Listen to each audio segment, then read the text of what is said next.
জনাব তারেক রহমানের সভাপতিত্বে জাতীয় স্থায়ী কমিটির জরুরি সভা অনুষ্ঠিত হয়েছে। এই সভায় জাতীয় স্থায়ী কমিটি ইতিমধ্যেই আমাদের দলের গঠনতন্ত্র অনুযায়ী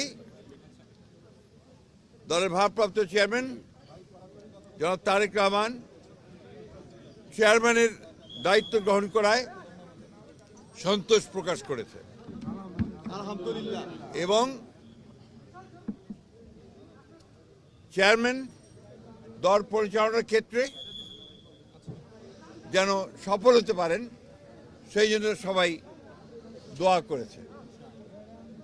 প্রিয় সাংবাদিক বন্ধুগণ, এর পরের যে সিদ্ধান্ত আমরা নিয়েছি এই সিদ্ধান্তটি হচ্ছে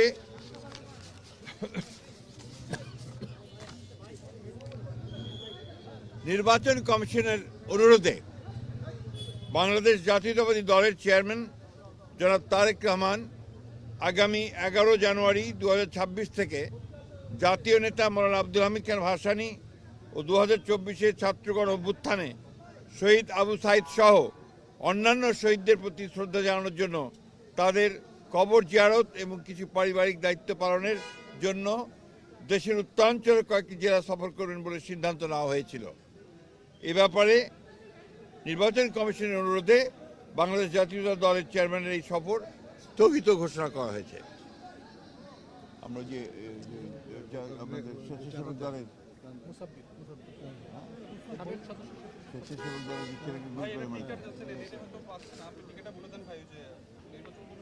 আপনারা ইতিমধ্যেই এই খবরটা সবাই জানেন।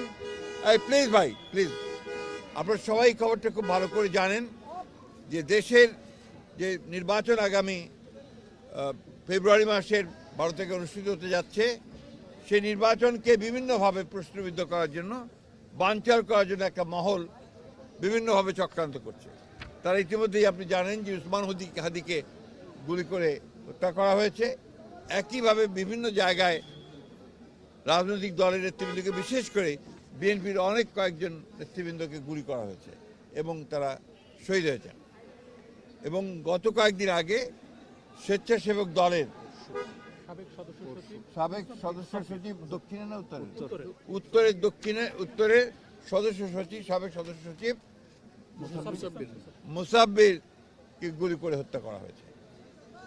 আমরা ইতিমধ্যেই এর তীব্র নিন্দা জানিয়েছি, ক্ষোভ প্রকাশ করেছি এবং অবিলম্বে হত্যাকারীদেরকে গ্রেফতার করে আইনের আওতায় আনার দাবি জানিয়েছি। আমরা বারবার করে এ কথা সরকারকে এবং নির্বাচন কমিশনকে জানিয়েছি, জানাতে চাই আবারও, যে এই ধরনের হত্যাকাণ্ড ঘটতে থাকলে এই দেশে নির্বাচনের পরিবেশ বিনষ্টতা হবে এবং নির্বাচনের পরিবেশ যেন বিনষ্ট না হয় তার জন্য সকল প্রকার উদ্যোগ গ্রহণ করার জন্য, সক্রিয় কার্য প্রক্রিয়া নেওয়ার জন্য আমরা আবারও সরকার এবং নির্বাচন কমিশনকে আহ্বান জানাচ্ছি।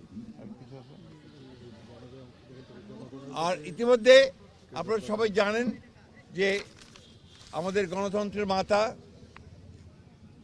অবিসংবাদী নেত্রী এবং আমাদের আপসীর নেত্রী দেশনেত্রী বেগম খালেদা জিয়ার ইন্তেকালের পরে তার জানাজায় যে শরণার্থী কালের বৃহত্তম জানাজা অনুষ্ঠিত হয়েছিল এবং সেই জানাজায় মানুষের যে সমাগম হয়েছিল এটা এই বাংলাদেশে আর কখনো দেখা যায়নি। আমরা যারা স্বতঃস্ফূর্তভাবে সবাই এই জানাজায় অংশ নিয়েছিলেন, আমরা দলের পক্ষ থেকে সমস্ত জনগণকে আমরা আন্তরিকভাবে কৃতজ্ঞতা এবং ধন্যবাদ জানাচ্ছি।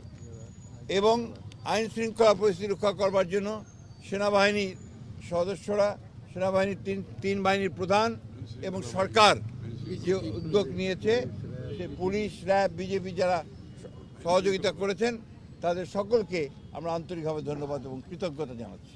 আর ভারপ্রাপ্ত চেয়ারম্যান নাই থাকে না, আপনি জানেন না, চেয়ারম্যান থাকলে আর ভারপ্রাপ্ত হয় না। ধন্যবাদ।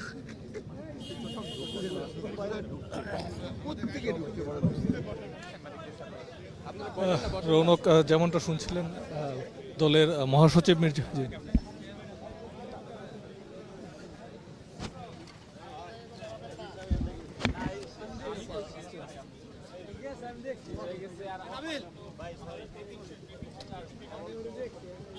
ভাই